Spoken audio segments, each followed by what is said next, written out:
গুরু কৃপাহি কেবলম।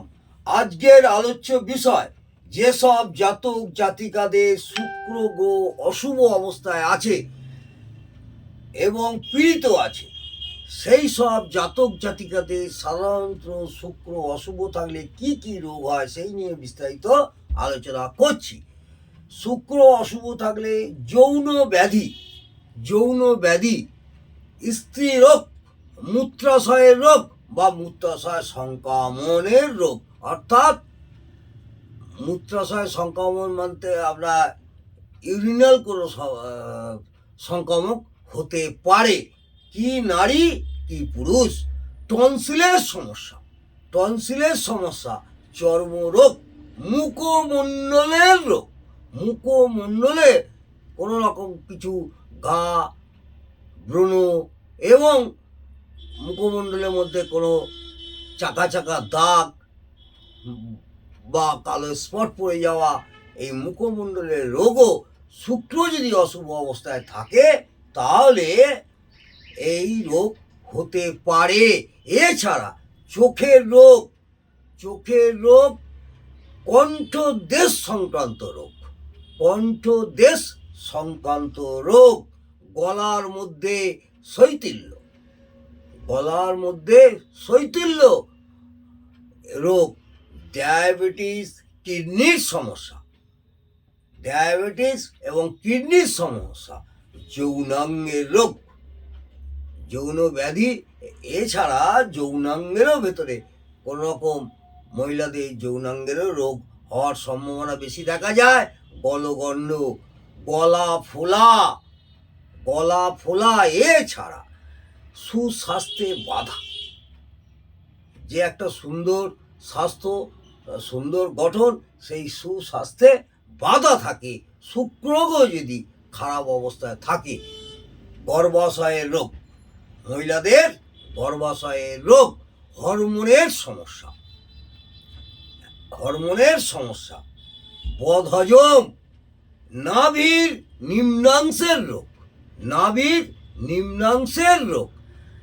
এছাড়া anaemia, gonorrhoea, syphilis, anaemia যেটা আমরা রক্তশূন্যতা বলি, গনোরিয়া যৌনব্যাধি, সিফিলিসও যৌনব্যাধি, থাইরয়েডের সমস্যা, ডিপথেরিয়া। এছাড়া ত্বকের লাবণ্যতা কমে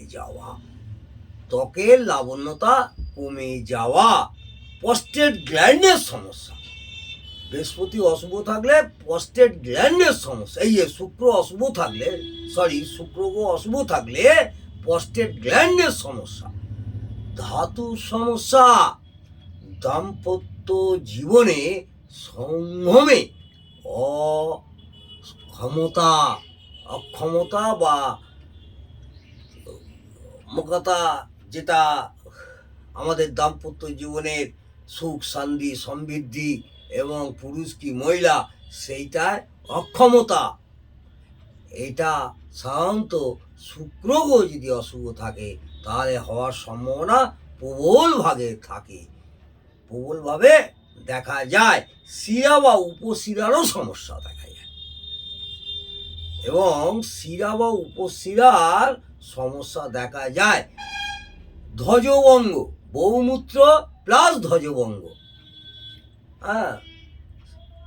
এই সমস্যাটা পুরুষদের ক্ষেত্রে ধ্বজভঙ্গের সমস্যা শুক্র গ্রহ যদি অশুভ অবস্থায় থাকে তাহলে এটা বেশিরভাগই হওয়ার সম্ভাবনা থাকে। মনে রাখতে হবে, শুক্র যদি শনি বা রাহু দ্বারা পীড়িত হয়, ও তারপর যদি বাচ্চার থাকে, জন্মপঞ্জিকা বা জন্মকুণ্ডলী থাকে, দেখে নেবেন শুক্র শনি বা রাহু দ্বারা পীড়িত হয় তাহলে চোখের দৃষ্টিশক্তিতে সমস্যা হবে, এবং সেই সব জাতক জাতিকারা চোখে ছোট থেকেই হাই পাওয়ারের চশমা ব্যবহার করতে হয় এবং চোখের দৃষ্টিশক্তি একদমই কমে যায়, তাহলে চোখের দৃষ্টিশক্তির সমস্যা দেখা যাবে। এই শুক্র গ্রহ যদি জন্ম থেকেই অশুভ অবস্থায়, তার বাচ্চার দেখে নেবেন অশুভ অবস্থায় এবং খুব খারাপ অবস্থায় থাকে, পীড়িত থাকে, তাহলে চোখের সমস্যা দেখা দেবে। কখন?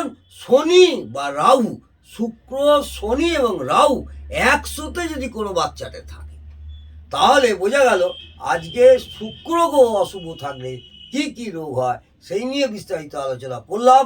ভালো লাগলে অবশ্যই আমাকে জানাবেন, হ্যাঁ, এবং আগামী দিনে বাকি গ্রহগুলো নিয়ে আমি বিস্তারিত আলোচনা করব। আমাদের এই 9টা গ্রহর কি কি অবস্থায় থাকলে, অর্থাৎ অশুভ থাকলে কি কি রোগ হয় সেই নিয়ে বিস্তারিত আলোচনা করব। আজকে এই পর্যন্ত। নমস্কার, ভালো থাকুন, সুস্থ থাকুন, আনন্দে থাকুন। জয় জয়।